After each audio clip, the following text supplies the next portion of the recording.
Cerita Hikayat Saijan dan Ikan Todak. Sebermula ada seorang sakti mandraguna bernama Datuk Mabrur. Datuk Mabrur mempunyai keinginan memiliki sebuah pulau sebagai tempat bermukim bagi keturunannya kelak. Untuk memenuhi keinginannya itu, Datuk Mabrur berdoa kepada Yang Maha Kuasa dengan cara bertapa di tengah laut. Datuk Mabrur bertapa siang dan malam.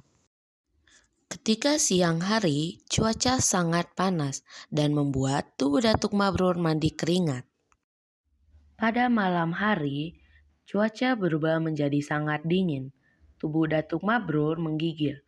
Namun, demi mencapai keinginannya, tidak sedikit pun Datuk Mabrur bergerak dari posisi bertapanya. Beberapa bulan sejak bertapa, laut di sekitar Datuk Mabrur sering mengalami badai dengan gelombang yang besar, hujan deras disertai petir yang menyambar ke sana kemari. Meskipun berada di tengah badai, Datuk Mabrur tidak sedikit pun bergerak dari posisinya. Setelah badai mereda, tiba-tiba di permukaan laut muncul ribuan ikan todak di sekitar tempat bertapa Datuk Mabrur. Ikan-ikan tersebut terlihat sangat marah kepada Datuk Mabrur. Namun, Datuk Mabrur sepertinya tidak terganggu dengan keberadaan ribuan ikan todak tersebut dan melanjutkan bertapanya. Ribuan ikan todak yang marah tersebut tiba-tiba melompat untuk menyerang Datuk Mabrur. Anehnya, tidak sedikit pun Datuk Mabrur bergerak dari bertapanya. Dia tetap tenang sambil duduk bersila dan memejamkan matanya. Sementara itu, seekor ikan todak yang berukuran paling besar menyaksikan ribuan ikan todak lainnya tidak mampu menyerang Datuk Mabrur. Ikan todak yang paling besar itu pun sangatlah marah. Setelah ribuan ikan todak itu gagal menyerang Datuk Mabrur, giliran ikan todak yang paling besar yang maju untuk menyerang Datuk Mabrur.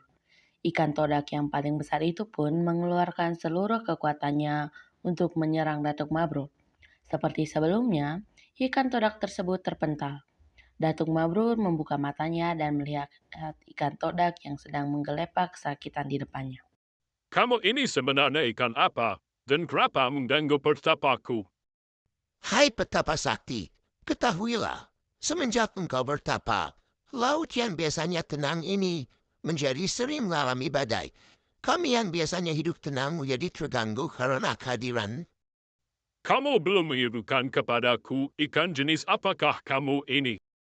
Kami ini ikan todak. Masa petapa sakti sepertimu tidak tahu tentang ikan todak?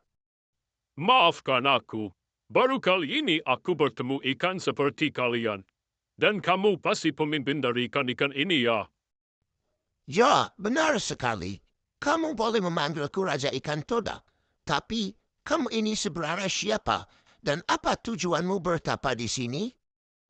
Ha. Perkenalkan, namaku Datuk Mabrur. Tujuanku bertapa di sini adalah untuk memintai kepada Yang Maha Kuasa agar memberikanku sebuah pulau. Apa? Sebuah pulau? Ya ampun, untuk apa kamu meminta sebuah pulau? Pulau tersebut nantinya akan kujadikan tempat tinggal untuk anak keturunanku kelak. Sebuah pulau ya? Ah, dasar manusia sukanya melebarkan umat hewan. Begini ya, petapa sakti, kami akan membuatkanmu sebuah pulau. Tapi, lihatlah aku dan semua rakyatku. Kami terluka akibat perbuatanmu. Sembuhkanlah kami. Dan sebuah pulau akan kami buatkan untukmu. Apa kau setuju? Ya, baiklah. Aku setuju. Kemudian, dengan kekuatan saktinya, Datuk Mabrur pun menyembuhkan semua ikan todak yang terluka.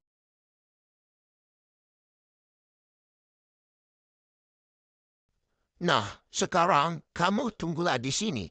Aku dan rakyatku akan membuatkanmu sebuah pulau.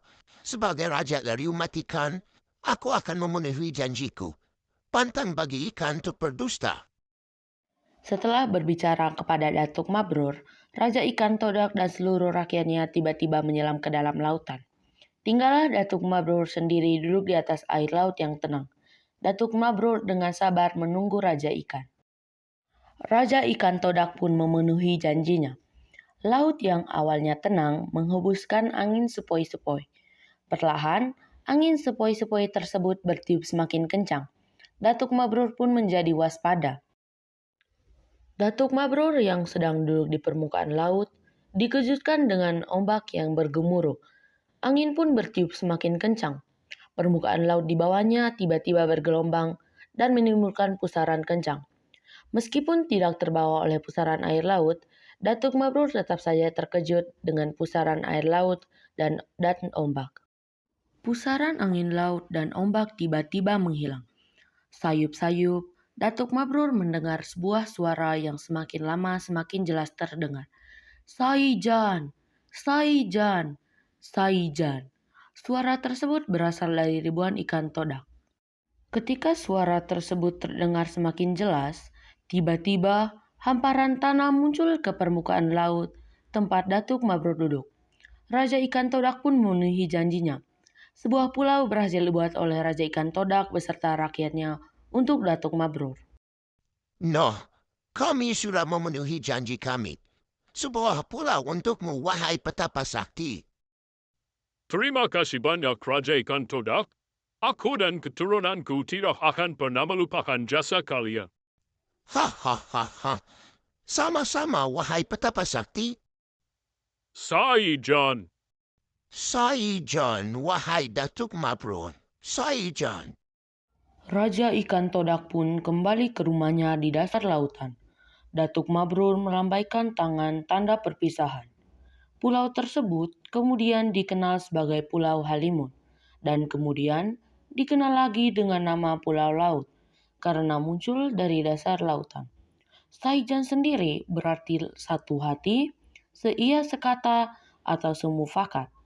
Cerita Datuk Mabrur dan Ikan Todak tersebut kemudian menjadi ilham dan moto Kota Baru.